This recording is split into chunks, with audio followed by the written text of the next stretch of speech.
Right. Okay, right. So hopefully this is sort of just a general. I think we're focusing still on the radio and bits and pieces. So that was the sort of demonstrates. Now, like I said earlier in the little show that we did,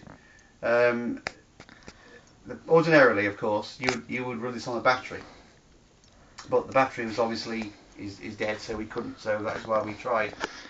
We done it the absolute the hardest way, most emergency way that you can. Right. Okay. So a brief history then.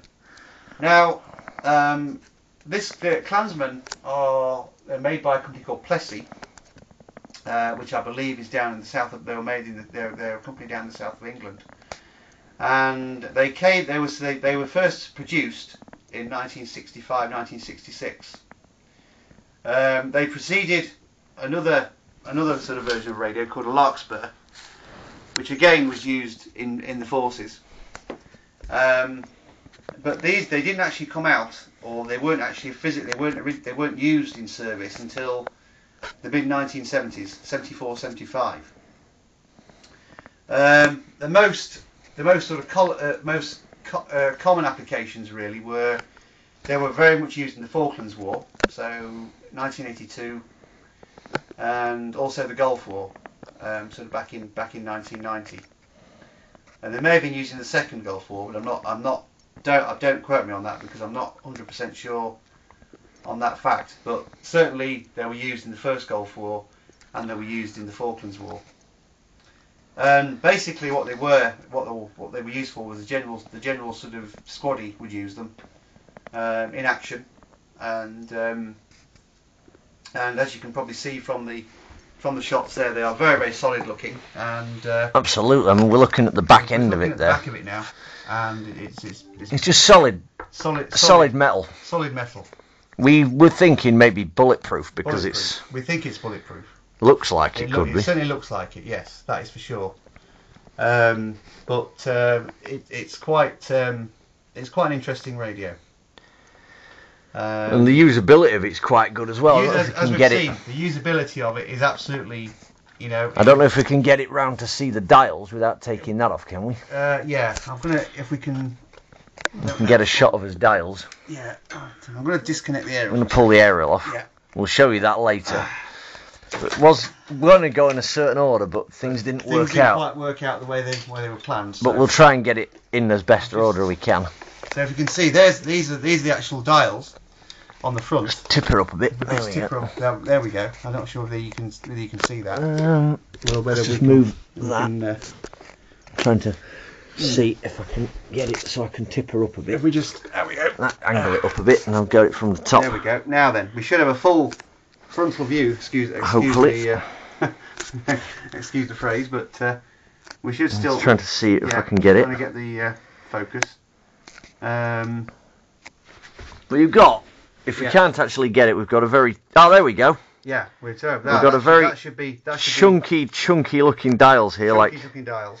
These things across the top. I mean, we have we've got switches at the sort of at the top. At the top where my hand is there. Now that is those switches are for your antenna tuning. So that basically matches up the aerial to the radio when you're transmitting.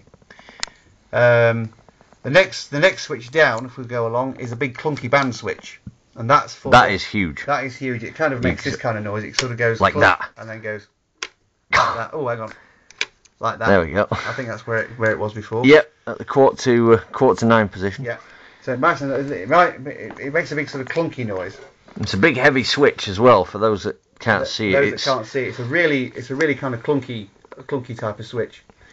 And the next switch is down is your mode switch.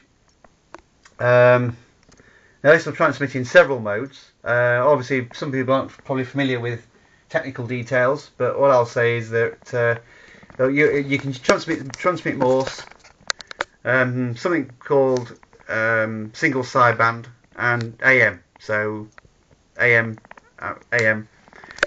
and which is the same AM as what you got your normal radio, I suppose. Medium wave, yeah, that would be the same as medium wave basically. And then along you've got to the left of down from that, or down from that, you've got a row of 1, 2, 3, 4, 5, 6 switches. Those those switches are for actually changing the frequency. So if the radios are right way up for those, they would actually be at the top. Yeah, they would actually be at the top. But they sort of click round. They sort of go. So you can actually count the clicks of these switches. So a very good radio for someone probably without sight to use as well. Because even I figured it out earlier on. I'm not really a ham myself, but I figured out how they worked. You were figuring out how it worked. So that is basically, So that's how it worked. And I think that is probably about it. I think that covers time. Everything is literally analog dials. There's no buttons. It's all dials. Buttons and everything. It's just twist dials. There's twist dials. Nothing else to it. That's all. Nothing else to it at all. Very easy. Once you map them out what they do, you can just follow it. And if anyone wants to know more, then certainly they can contact me via one or two ways. mark.ellis18@yahoo.co.uk.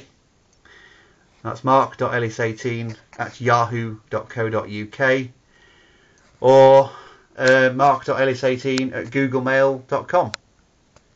So either of those will get you. And I'm on Twitter, so. Oh yes, and I'm on Twitter as well. So just follow me at PRC320. Which is this beast. So there you go. So hopefully you'll find that interesting, and we should be with more things hopefully in the near future. So, absolutely. So there's plenty more radios where this baby came from. Yeah, there certainly is, and we'll be doing some more podcasts on or YouTube type things with them when we can. So thanks very much for listening, and we shall 73s to you. 73s, which also means good luck in ham radio terms. And yes, so cheers for now, and thank you very much for listening.